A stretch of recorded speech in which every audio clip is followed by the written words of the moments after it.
The Women's 2025 State of Origin Series is underway. Gives it to Sanchez! First try, New South Wales! Upton throws a dummy. Can she get there? Yes. Well, you knew who it would be. Jamaica Upton. Jamie Chapman has scored one of the best individual tries we have seen in any Origin. Goes to Brown. Has time. What a kick!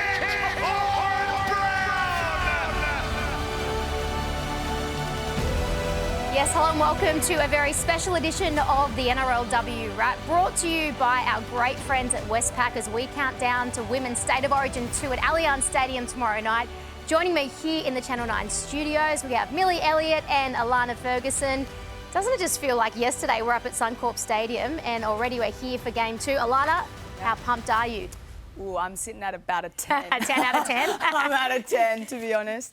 Yeah, how good was Suncorp? It was an incredible game of footy. All the stats off the back of it, everyone tuning in. But at the end of the day, that was Origin footy at its absolute best. And we only had to wait a couple of weeks before kick-off for Game 2, which is awesome. Now, of course, we've got all the action live, free and exclusive right here on 9. But tickets are still available. So if you do want to get to the game and hopefully get another record crowd, you can head to nrl.com/tickets. Now, how was it for you, Millie? I mean, we loved having you part of the coverage, but a different one for you, Absolutely. Expecting your little bubba. So Yeah. you were jumping up and down on the sideline the whole night. Forgetting what I'm actually You've got to doing be careful there, of that as I the know. pregnancy progresses. A few little dizzy spins, but look, clearly I was not missed one bit, which is great to see.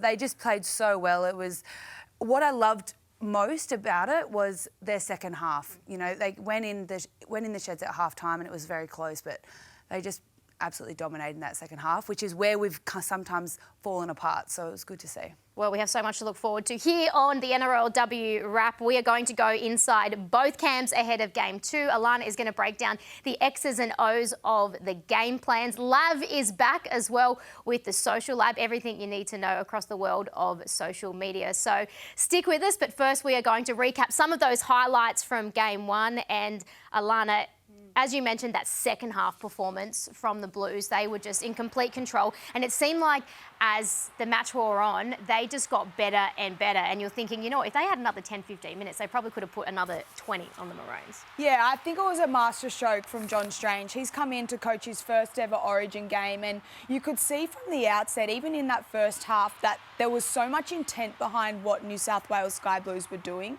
I thought that their middle, the whole game plan was all off the back of them. Outside backs generally in the Sky Blues, we see them clocking up metres and metres early, but they did such a brilliant job in that middle third. They weren't necessarily needed to do that because they dominated that territory. And then off the back of that, another big one for New South Wales. I was so impressed with Jessie Southwell. I thought she totally owned the team. She was that on-ball 7. She called all the shots, and everyone around her was in the right place at the right time, which was why we got to enjoy some really pretty footy off the back of it. But yeah, what an incredible team performance from New South Wales. Millie, you must have been really, really proud of the forwards that they were able to lay the platform and allow the likes of Jessie to have that class and finesse and do what they did, because the Blues forwards just totally dominated. Absolutely. Whether they were starting or the ones coming off the bench, and you look at these stats here, they absolutely dominated Queensland in pretty much every division, and you can't win a game when you've got stats against you like this. And this helps everyone on the field. It helps your halves, it helps your lock, it helps your spine to get on the front foot, and then we see those outside backs just finish so well, scoring tries here and there. But so much of that work was done in the first half, and then you capitalise on it in the second. Let's take a look at how these sides will line up, starting with New South Wales. And Alana, probably not a massive surprise that John Strange hasn't made any changes to that 17. He made some big calls in Game 1, right? And picking Jessie Southwell, who missed out the year before, Tiana Penatani-Gray, who hasn't spent a whole lot of time at 6, can play there, but traditionally a centre. So no surprise that it's pretty much the same side there. The only change for the Maroons really is that Chelsea Lenarduzzi comes onto the bench for them. Millie, you've played with her.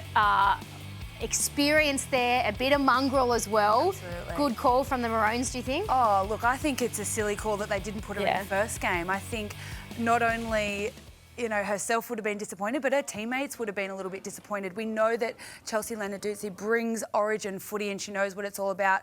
And when you're playing against her, you know, you don't want to be playing against her. So when she's left out of the side, it's an easy win for, not an easy win, but it's an easier game for Queensland. Well, what they didn't have in Game 1, Queensland, was a real bully. And that's why we were surprised that Doozy was left out, that Chelsea Lenarduzzi was left out, because they've got workhorses, they've got brilliant middles, but New South Wales were able to wear them down, and that's sort of where the game was lost in the end, because we highlighted some of their best players and their spine, like what Mill said, they do the work up front, but everyone gets to benefit off the back of it. We didn't get to see much of Taryn Aiken, of Tamika Upton. Lauren Brown could only do and work with what she had in the middle of the field at dummy half as well, so too Ali Brigginshaw, and I really think that is because New South Wales dominated the middle of the field. So Chelsea Lenarduzzi, she'll be coming off the bench. I expect her to have a similar impact that Kennedy Cherrington did. Lenarduzzi's got a brilliant offload as well, but she just attracts so much defensive decisions and players in there, so it'll open up space. So, like Mill said, no, you've got to take her on, but no one wants to see her when she's running at you. So I think the fact that they've got that bully in there, as well as the workhorses, that's a much better balance for their pack, and they can play a little bit more footy off the back of it. Bit of a bully, bit of mongrel. That's going to make it super entertaining for all of the fans tomorrow night. But of course, we do know, as excited as New South Wales fans are, they were in this position last year and came in with the momentum.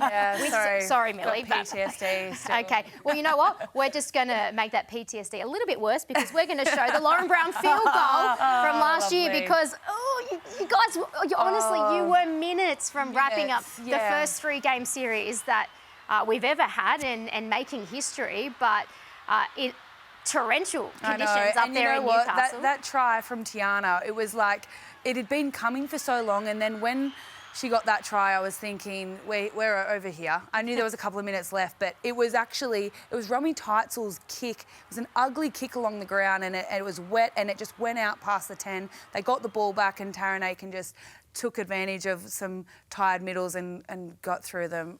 Yeah. Look, poor Mill. I know. God, devastation. It's sad. It's kind of funny making you relive it. Sorry. Do you know what, though? New South Wales in that Game 2 last year in Newcastle, horrendous conditions. The rain was pelting down, but they were dominant. They, at no point, and that's Queensland, right? They stay in the game enough. Taryn Aiken scored that late try, and then Lauren Brown came up with the big play, but they were dominant. I think what New South Wales have, I think it shows two things.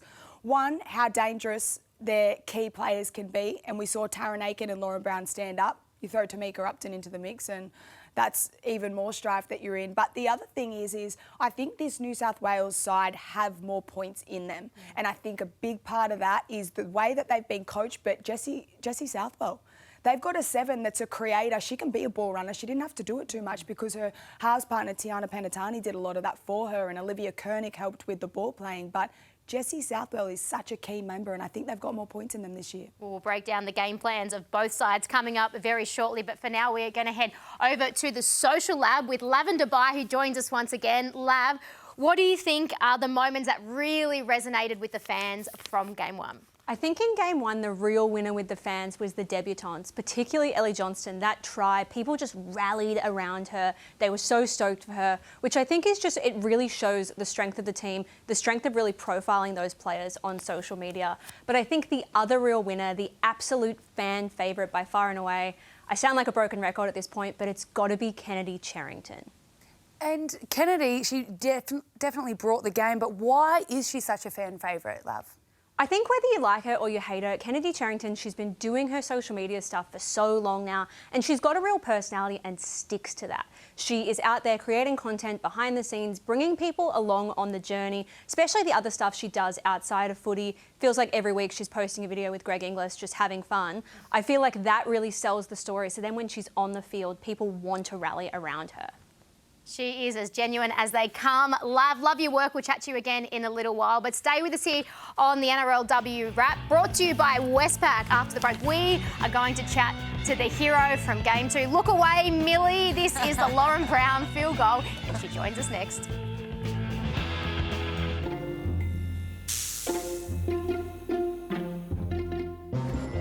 Taryn. Shanae. You're on the that side. You always go first. What does this have to do? Because he always asks this person first, and that person goes first, and then I go. I love Tamika because she can predict the future and is really good with tarot cards. I love you because you cook me Sunday roast porks every Sunday. You're a very wholesome person. You are the best cook in the team. You always bring baked goods to training. You're one of the people that can understand me. I feel like some people don't understand me. I feel like I can relate to you a lot in the things we enjoy and the things that we do. Oh, well, now my roast pork seems a bit sad, doesn't it? I love that your attitude's like, you know, just get on with it, because not a lot of people are like that, but I think that's what I respect about you. You're the ADHD pest of the team, and you're just there to annoy everyone all the time. Thank you, Taryn. It's beautiful. A bit of wholesome content there. Great stuff from our creative team here at 9, but someone we love and all Maroons fans love is Queensland superstar Lauren Brown. I'm pleased to say that she joins us now ahead of Game 2 tomorrow night, and fresh off the training track, I believe, from Captain's Run. Loz, how was it and how are you feeling ahead of tomorrow night? Hey guys, yeah, I nearly got hit in the head with a footy, so nearly a good start, but yeah, we had a really good captain's run. Yeah. I know, I'll save that for the New South Wales sheds tomorrow night, I think. But yeah, no, really good captain's run, and the girls are really looking forward to tomorrow night. Loz, not much change, just the one with Chelsea Lenarduzzi coming back into the side. What does a player like Doozy bring? Doozy, she brings so much energy and as well as a bit of size for our middle. So I think, yeah, she's a really good addition to our team, and yeah, just the amount of energy she brings to the team on and off the field is incredible. What about for the players that did already have a crack in Game 1? What was the big messages coming out of that review? The big message was, as much as the scoreline blew out, we can't go away from what we were doing. If we want to play like that and make that many errors and piggyback New South Wales out of their own half, we're not really going to win that game. So I think we just kind of got to go back to basics and win our effort areas and really, yeah, just play that Origin game that we wanted to. And look, looks like there's going to be a little bit of rain for the next game. Did you bring that down from Newcastle knowing that you it works in your favour? I mean, the amount of times I've seen that drop goal, which I don't know how it went over, but it's incredible. What are you looking forward to tomorrow night? Yeah, we've been asking the rain gods to bring some rain down this way, because we love a bit of wet weather footy. And yeah, that field goal, still don't know how that went over. But yeah, if it's rainy or sunny, we're prepared for a big physical game. So I can't wait. Hey Loz, the first half of Game 1, you went into halftime 14-12. It was a really close contest. I'm assuming that that's where a lot of the positive messaging came out of the review. What were some of the positive things that you want to obviously take again to the next level for Game 2? Yeah, definitely. I think we had some really good intent and effort, and some of our shapes, I think overall Game 1, we were just super clunky. We know our systems and our processes and that they will work, but I feel like we've got the cobwebs out. We really need to ramp it up. The series is on the line, so I think we're just really asking the girls to dig deep for this second game. Who do you think New South Wales' biggest threats are? Obviously, both teams have, you know, we spoke about last game. It was Queensland's spine up against the middle pack of New South Wales. But after playing, who do you think are the biggest threats? Probably 1 to 17 for New South Wales. I think, yeah, they have an incredible squad. Outside backs, middles, halves. I think they've got class all over the park. But I think Jessie was awesome for them last game. So she's someone that we definitely need to shut down how much time she has with the ball. Is that one of the big focuses, just making sure that Jessie Southwell, her time's limited, and in particular her kicking game was really effective as well, Game 1? Yeah, definitely. She had a great kicking game and a great overall game, which was sucks for us. But I think our main focus is anyone wearing a blue jersey. We're just going to try whack them and, yeah, get the win. Loz, thanks for joining us. Good luck tomorrow night, although I think the two sitting next to me don't necessarily want to wish you good luck, but, you know, we love having you. Hope you play well. Okay. Enjoy the ride. Thanks, Enjoy the ride. Lauren Brown there, we really appreciate your time, and we'll see you tomorrow night. She's gone. I wasn't sure. I half cut her off. You know when you half cut her off and you're not sure. Anyway, Loz, we love you. If you're still listening, and everyone at home, she's an absolute superstar. Legend. Once again, we talked about it at the start a little bit, but if the forwards are able to lay the platform for the Maroons, when you've got Lauren Brown, Ali, Taryn and Tamika, that spine, if they've got the territory, they've got the class to just do goodness knows what. Like, it's kind of a scary prospect, the class they have in that spine, Mill. Absolutely, but it's not only the class, it's the experience they've had. When we were at the Broncos, that was the spine that played for our club team. And so they know, they're very instinctual the way that they play, and especially coming off a player like Chelsea Lenarduzzi, she attracts 3 players minimum, and then if she gets an offload, there's an overlap somewhere and they will find it. Especially when Loz is the closest one to the ball, you've got Taryn there, Tamika and Ali as well. It's scary if they are in that state.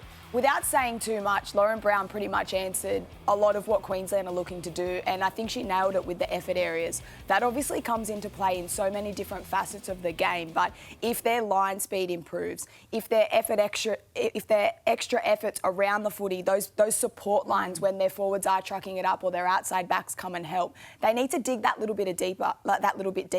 That's where they make the extra metres through the middle. That's when your Taryn Aikens and Ali Brigginshaw get faster ball off the back of Lauren Brown, and then Tamika Upton comes into the equation. So I truly do think it'll be a completely different game on Queensland's side of things if they are able to at least compete in that middle third, which they weren't, particularly in the second half. They weren't even really in the fight whatsoever. It was New South Wales totally dominating. So I think we saw a Lauren Brown that looked quietly very positive just then, because they know what they've got and what they weren't able to do. She knows, she's a dummy half. She gets the footy in her hands before anyone else. She knows if she gets quick ball, if a quick play the ball, and they're starting to generate some momentum, what the players around her can do. That's all she needs. They just need those set-up plays. They need to get a little bit more territory. And like we said, they've got the spine, they've got some great outside backs, but they can win that middle third and they're a real threat. Class, experience and confidence galore in that Queensland camp. Stay with us here on the NRLW Wrap, because we are going to go inside the New South Wales camp after this and chat to their head coach, John Strange.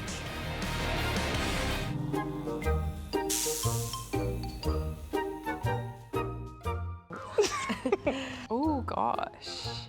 Oh, I love you guys. I love you too. Me too. Is this a joke? I'm so awkward at these. I love Jess because she is a great role model for lots of young girls, and I was one of them. Emma, I remember watching you when I was growing up playing rugby sevens. You know, you were in that green and gold doing our country proud, and I remember being in year 11, absolutely adoring you and you as an athlete. You're a mongrel. I love that about you. Passionate. And Ellie, you're a sweetie pie. You actually make my life a lot brighter. You're a very funny girl, and I think you have this aura around you that you make everyone laugh. Just so easygoing, and I just love that I've got that kind of trust in you as a person. I love you because you're very cheeky. Oh, guys, that was so deep. That'll do, right? Oh, yes. Deep. That's so nice. Oh, how good is a bit of love? It's so clear to see that there is a great culture within that New South Wales camp, and a lot of that has been created by their new coach this year, John Strange, and I'm pleased to say that he joins us now on the NRLW Wrap. John, thank you so much for your time the day before the game. How has the week been? Because that's the battle of origin, isn't it? Being able to, I guess, enjoy the victory from game one, but come back down off that pedestal and get ready to go again. Yeah, I think that's a little bit of a challenge for sure, because the girls came into camp too, really, really happy and excited, obviously, with the result of Origin 1. Look, it's been a balance of want to make sure they're still confident, but also understand there's going to be a job to do tomorrow, and it's going to be harder to get the win tomorrow than it was in game one with how desperate Queensland are going to be. So, the girls have been great, as you saw there. They all love each other. There's a real bond and connection between all of them in camp, so it's made my job a lot easier. Strangey, you just touched on the Game 2 from last year. Have you done much review on that game, and how do you stop that complacency heading in? Yeah, I haven't done any review on not as a team. Like, obviously, I watched last year's Origin games before coming into this role into Camp 1. But we haven't spoken about it as a team because I wasn't the coach, and there's a lot of new players as well. So I feel it's probably a little bit disrespectful from my point of view to talk about it, but also, you know, we're about moving forward, not sort of living in the past. And, you know, I know there'll be some pain there naturally from the girls that were there last year, but like I said, it's a new squad. And this is about us, and it's about us being our best as individuals, and that's from the staff right through to all the players. And I think if we make a great account of each other, then hopefully with all the hard work the girls have done, then the result will take care of itself. But there's not been any complacency. The girls, like I said, they're confident in how they should be confident in how they're going, but they certainly know what's coming tomorrow night at Allianz. Strangey, there's so many positives to come out of Game 1, but being a half yourself, I'd love to hear your opinion on how Jessie Southwell went about her business, and maybe even different things that you'd like to see her do for Game 2. Yeah, I was really happy with Jessie. I spoke to her early and all the other halves at the start of our 6-week block and explained how we were going to play, which is different to Jessie in particular. She's mainly played as the left and right half at nights and sort of parked on that right-hand side. So I spoke to her about her being on the ball, and I felt like that would really complement her, and she's a very dangerous player. She's very skillful, got a great kicking game, passing game. She's a really strong runner as well. So for me, I just wanted her on the ball both sides. But also, it was important going into this game for her that it wasn't overcomplicated, her role. So made sure all the girls around her knew exactly their roles in all the different shapes.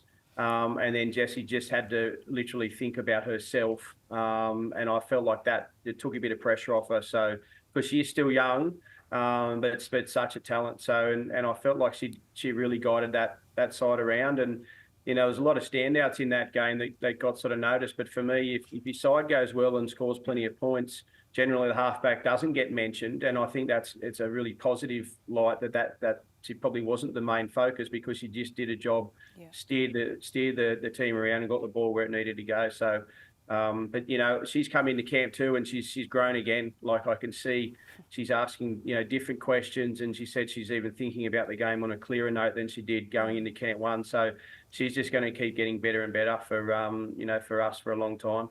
Very positive there. And we often see with the backs how dominant they are, especially for New South Wales. But what impressed me the most was the forwards. They just laid the platform, but not only the starting forwards, those forwards coming off the bench. How important was their role last? Really, really important, Mill, and you'll know this more than anyone. I think Mimes is, she's a really strong, determined, tough player, which you know what you're going to get. And bringing Ellie in for her debut, I thought she was outstanding. But it was really important that when we made those changes that we brought energy on, and that's key in selecting the girls off the bench, in particular Kennedy and Sulla. I knew they'd come on, and we wouldn't dip at all through the middle of the field. And I actually thought both of those girls, in particular some of Kennedy's runs off the kickoffs, were outstanding, and they just set the platform for the rest of the team around them. So I actually thought they all complemented each other, all the middles throughout the whole game. They're unbelievable, weren't they? Hey, Strangey, looking at Game 2, the one big change for me is Chelsea Lenarduzzi. She's coming off the bench for Queensland. Outside of that, though, I thought you kept, in particular, Taryn Aiken, Tamika Upton under control, even when they were attacking the line in different instances. How do you take on this Queensland side, and does anything change given that they have made Lenarduzzi coming off the bench? Yeah, a little bit. Yeah, definitely. Like with the other girls, it's all about our defensive systems. In particular, Tamika and Taryn, they've got great kicking games, short kicking games when they kind of come up against roadblocks in the defensive line. So we've did a fair bit of homework on those two, but it's more around sticking to our systems. And then when you bring Chelsea in, I think she's a great player. She brings another dimension. She's big, strong, powerful. She's got a great offload. So, we've got to be aggressive with her and make sure our contact's really strong. We stick in nice and tight in and around the ball and try and prevent those offloads, because it's a second phase play that she brings for the Broncos, and she did for Queensland last year, that then give opportunities to your Lauren Browns and Ali and Tamika and Taryn that make it really hard, to defend. So, but yeah, like I said, she'll bring a lot. Yeah, we certainly know what we're up against with Chelsea, but it's making sure that we get in there in numbers, hard contact, and try and prevent the offload. Well, John, we really do appreciate you joining us when you're in game mode ahead of tomorrow night. So thank you so much, and we'll see you there at Allianz. All the very best.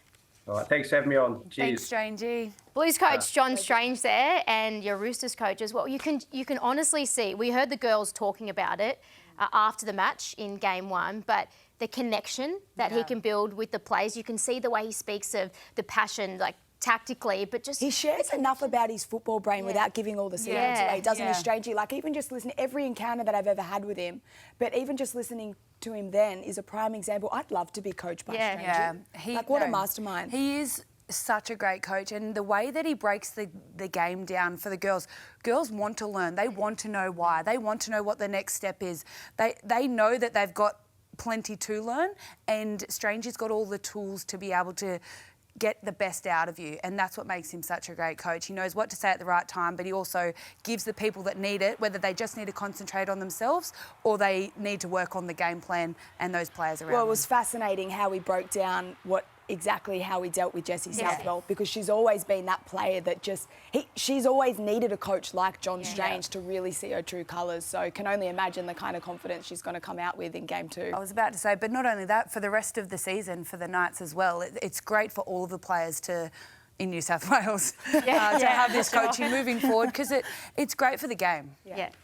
Great stuff from John Strange. I tell you who else is doing great work over there in the social lab. It's hello once again to Lavender Bay. Oh, you are too kind, Emma. Speaking of the strangers, Jazzy Strange went viral on social media this week after she was done saying that nepotism does not exist for her. She has the reverse of nepotism. She reckons she would only get game time in State of Origin if she switched allegiances and went for Queensland. But who is doing really well for the Blues on social media at the moment is Emma Verren. She is absolutely killing it. I think she may be coming for Kennedy Charrington's bread and butter at this point. She went viral this week and is just having so much fun getting all of the girls in camp, getting amongst it, getting online, and people are absolutely eating it up. Millie's loving the TikToks coming out of New South Wales camp. What about Queensland? What are they doing well, Lav? Oh, you've jobbed yourself in. Queensland have come out with a video this week. They gave a disposable camera to all of their fans in the stadium, and they got some good moments. So, Alana, I am challenging you. Great. This is your challenge for tomorrow. Get out there, get some photos, show us behind the scenes of what goes into State of Origin. Nice. But the thing Give me is, a job. you can't. Can you imagine? I can't even remember can't the wait to time get where you can't check them. I wait to get a selfie in the comms box with Gus. At least you'll recognise what it is. Oh gosh, we love it. Stay with us here on the NRLW wrap. All thanks to Westpac. After this very short break, we're going to take a look at the game plans of both sides ahead of Women's State of Origin 2 tomorrow night, live and free, right here on your home of Rugby League 9's Wide World of Sports. Bring it on, one more sleep to go. The greatest rivalry in Australian sport. New South Wales up against Queensland in Women's State of Origin 2. We have it live, free and exclusive right here on 9 and 9 now. But ahead of that match, we've put Alana and Millie to work. They're going to go through all of the tape and break down the game plans of both sides. So what do you have for us, ladies?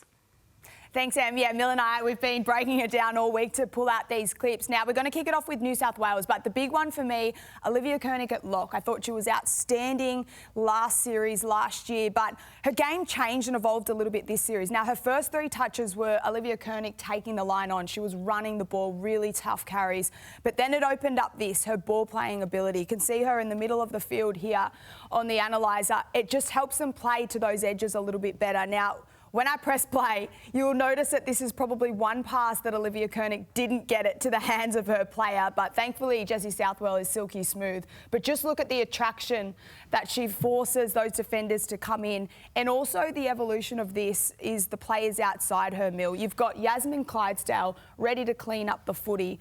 on that left edge. Yeah, absolutely. And just coming back one step, having these forwards ready to go inside and outside, it attracts those defenders. But it's a great pick up from Jessie, and then to get the ball to Yaz. She's got two players outside of her there, and her passing game in this game was the best I've ever seen it. It was the difference between scoring and not scoring, because she created that space out wide. And well, typically we'd see her run the footy, wouldn't we? Absolutely. She's such a powerful runner, and she loves taking that line on, and she does it so well. But when she opens up her passing game, it'll open up her running game as well. So I love seeing Yaz pass the ball more, especially when you've got people like Izzy Kelly outside of you. That helps, doesn't it?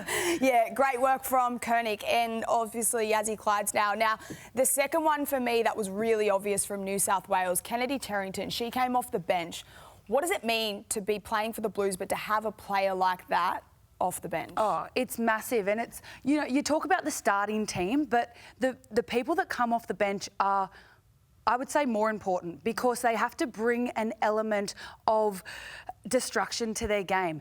You'll notice in this run, she's actually going up against fresh forwards, but she's another level on top of them. So she's got the energy, she's running out, she's got fast footwork, she's got Sophie Holloman and Mackenzie Wheel. She's just caught two inside. Look at the person that's next out here. It's not good enough. There's too much space. They didn't make the tackle, and she makes an extra 15 metres on a running play the ball, and then it's too much retreating for Queensland, and there's so much space out wide. The thing that I love about this picture and Kennedy's impact off the bench is actually their fullback, Tamika Upton. She's such a threat. As Mill said, she went through that first line of defence with her footwork and her power, but Tamika Upton's now held up. So have a look at their right edge defence and the spacing. We just spoke about Yasmin Clydesdale, who's over here for the Blues, but because Tamika Upton is forced in to help complete this tackle, just have a look at how it plays out. Silky smooth skills from the Sky Blues, but just have a look at that left edge.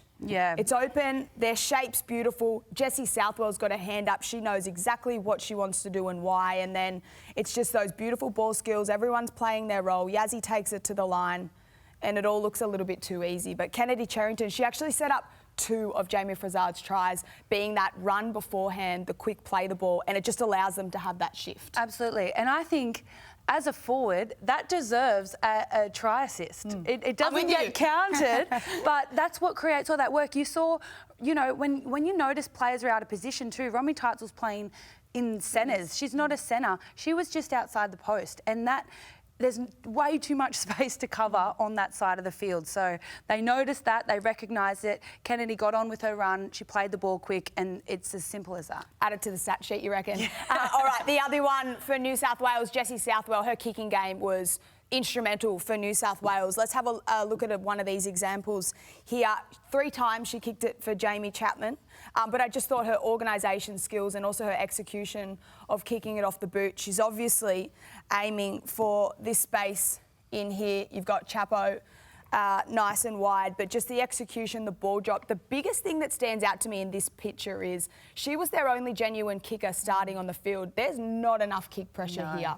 Nowhere near. And even as we play it, keep an eye on Lofipo and the pressure. They're just jogging at Jessie Southwell. If you're Queensland, you need to be sprinting at her and putting that pressure on, because they're going to go to Jessie every time. But what a great weapon to have on your right edge, Jamie Chapman. Absolutely. She's got the height, she's got the skill for it. And like you said, it's just not good enough from Queensland, no matter what time in the game it is. It's disappointing to see. I'm sure they've looked at this, but like you said, Jessie's one of their only kickers. You're putting pressure on Jessie, and maybe someone else needs to take the kick, or maybe you get a quicker turnover. They need that urgency, don't they? Now let's have a quick look at Queensland. One of the danger players is always going to be Tamika Upton. She's an absolute freak, but I think what you can't see here is this is a nice quick play the ball from Queensland. Just have a look at how much time and space and the combination between Taryn Aiken and Tamika Upton here. Here's your danger. Taryn Aiken's got the footy. Watch Tamika Upton out wide. I'll just move it a little bit forward. Now, how dangerous and why is this scenario dangerous, Mill? Oh, well, you can't give time and space to a player like Tamika like that. She's so unpredictable. She's either going to burn you on the outside, she's going to put a kick in for herself or someone else, or she's going to throw a 20-metre cutout ball to her winger. So she's so good at dissecting her defence, and you can't, like, she's on the outside of Tiana here, and you see as you press play that she wasn't in the right position to make a tackle. And if she didn't get her hair, she scores every day of the week, or she sets it up, doesn't she? Absolutely. And I think that's the biggest threat for Queensland, is they didn't have many opportunities where Taryn Aiken and Tamika Upton got those quick play the balls. But if they do, that's the damage that they can do, Em. Thank you, Alana. We're going to head back to the social lab now. So, Lab, tell us, we're doing such great work, but where is the conversation now headed for women's footy? I think there's been a real change in the last couple of months. Basically, off the back of Vegas this year, people seem to be having more conversations about team selection. They're being more analytical. I feel like gone are the days of there just being points for the women's game existing. They're talking about selection. They're talking about why didn't Jessie Southwell get picked for the Jillaroos? Why isn't there a State of Origin game in Vegas? Way more conversations about sort of growing the game, the depth of it, selections, how players are performing than we've had the last couple of years, which is great to see for the growth of the game.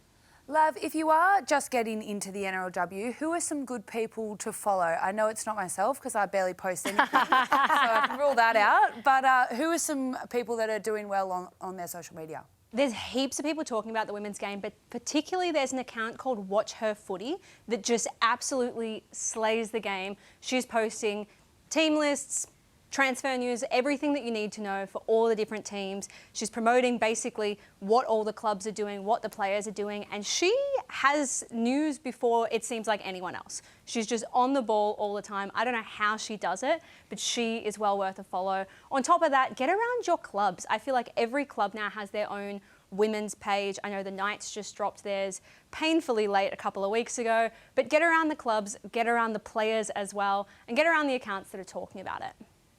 Thank you, Lav. All right, stay with us after the break. Alana and Millie are going to give us their final tips ahead of Origin 2 tomorrow night. You are watching a very special edition of the NRLW WRAP, and we're doing it all thanks to Westpac. At the camera, ready?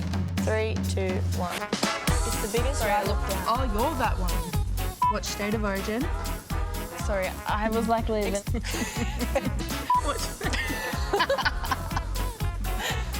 Watch State of Origin. Exclusive.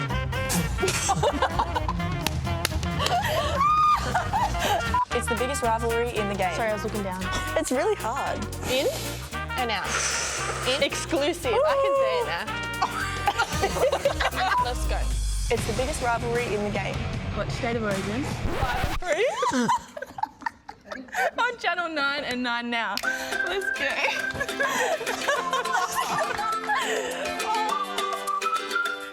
Close enough, ladies. That was a good effort. But if you didn't quite catch what they were saying, tomorrow night, live, free and exclusive right here on Channel 9. You're a pro. Yeah, I know. You actually. I was just trying to show off, really. No. Very easy. Do you miss being in camp? They seem to be having a lot of fun in there. Yeah, camp's always so much fun. I usually describe it as like you're back in school, you're on school camp, you've got no responsibilities apart from turning up and playing footy, which is the best job in the world.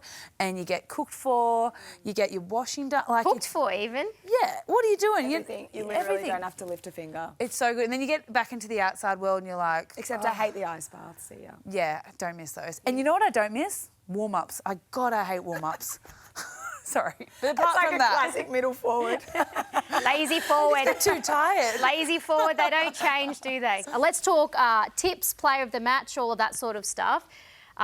I know you're both going to be probably leaning towards New South Wales, but why do you think they can get the job done? And who do you think is going to be? Samaima Taufa was the player of the match in Game 1. So who are you picking for Game 2? Look, I think it's going to be a close one. I think Jessie Southwell will have a lot to do with it. Izzy obviously had an incredible game last week as well, but I think Jessie Southwell, just the control she has of the footy, she'll be expecting to have a big one. And I think, New South Wales will win. I think they'll win by 8. So New South Wales win by 8, wrap up the series. Jessie Southwell, in her return after missing out last year, leads them to victory. Yeah. It's got quite a romantic storyline, doesn't it? Doesn't it? Yeah. Yeah, look, I think New South Wales will definitely build on their last performance. That chat that we got to have with John Strange, that was a nice little insight into the way that they're looking at this match. Jessie Southwell, I think she'll have a blinder as well. I'm looking forward to seeing that. Ben, I was going to say New South Wales by 12. I was going to say Yasmin Clydesdale, but I'm actually going to throw Abby Church out there because she really impressed me on debuting Game 1, and I think she's got a lot more to give. she was the fullback Dally M Player of the Year last year in the NRLW, and I just think having that one Origin match under her belt. She's also a player that if Jessie does her job and the pack does their job and we win the middle of the field, she could really shine. So, how much better will she be from that first outing? Because it's natural that you're going to... The nerves would be overwhelming. Well, you think about you think about the nerves. You think about being at Suncorp with the capacity and the crowd that it was, but also the speed of Origin is so different to a normal game of footy. You've got all the best players from both clubs.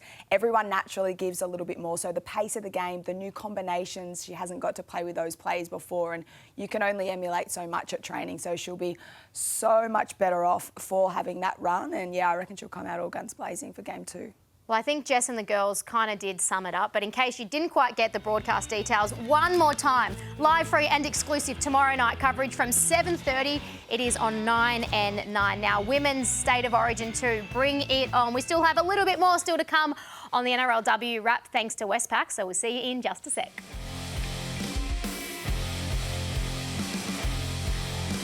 Well, to finish off with, we are going to take a look at, it is a big game for tomorrow night. Who, Alana Ferguson? Well, I've got Kennedy Charrington. I think Chelsea Lenarduzzi coming off the bench for Queensland.